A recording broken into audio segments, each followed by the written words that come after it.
while we're talking about policing, of course, we talked last night about the fact that Donald Trump has gone in and taken over the police force in Washington, D.C. because they have a crime wave there, and he's sending in the National Guard to try and clean all of this up. I mean, the unhinging from the left on this has been quite something. Take a look at this commentator on MSNBC saying that he actually has no concern about crime in Washington, D.C. whatsoever.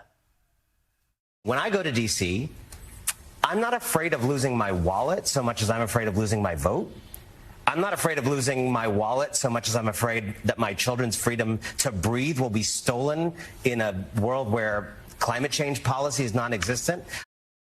He should be afraid of his hairdresser. Wait, I know. What on earth is he talking about? As I said last night, the murder rate in Washington, D.C. now is double what it was in 2012. The carjacking rate has tripled since 2018. And he's more worried about climate change than crime. Mate, you are living on another planet. Funnily enough, though, if you go out and talk to people on the street, they're quite supportive of this. We need all the protection that we can get in the city because the city is really getting dangerous. A person like me at this age, I have to make sure to come home before sundown.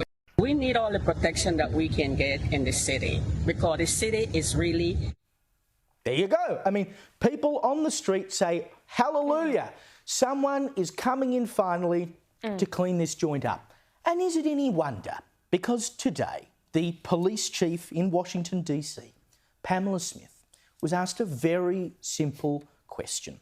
Now that Donald Trump has sent in the National Guard and he has taken control of the police force, what is the chain of command? We all know what a chain of command is, don't we? You know, literally the chain of command. Who's at the top? Who's number 2? Who's number 3? And so on. Here's the police chief. Tell us what the chain of command is now. What does that mean? Well, was it Pam Bondi's the mayor's who, or how does this work? So... I mean, is it any wonder that Donald Trump has had to go in and take charge of Washington, D.C. when the person in charge of the police force doesn't even know what a chain of command is? Well, prior to being in charge of the police force, she was the chief officer responsible for the implementation of diversity, equity and inclusion throughout the DC police force.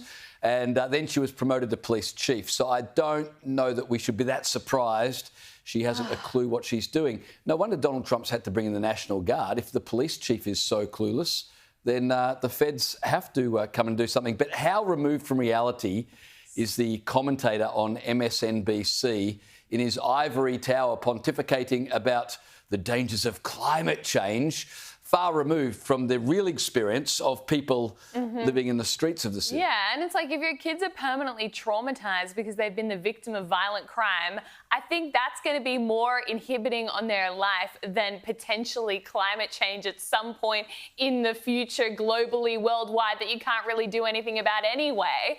And I mean, that's too muggy, because of that where you get it? Yeah, too muggy. Too muggy, exactly. But I mean, seriously, the Democrats in the US really do it to themselves. And this is what conservatives, from a philosophical perspective, DEI does not work. It does not create good outcomes because you're prioritising factors of identity over merit. And over time, if you run police departments, fire departments, like in LA, on these principles that it is your identity, your gender, your race, your sexuality that matters more than your ability to perform a job, eventually these departments will cease to function properly. They will fail. And that is exactly what's happening in Washington, D.C.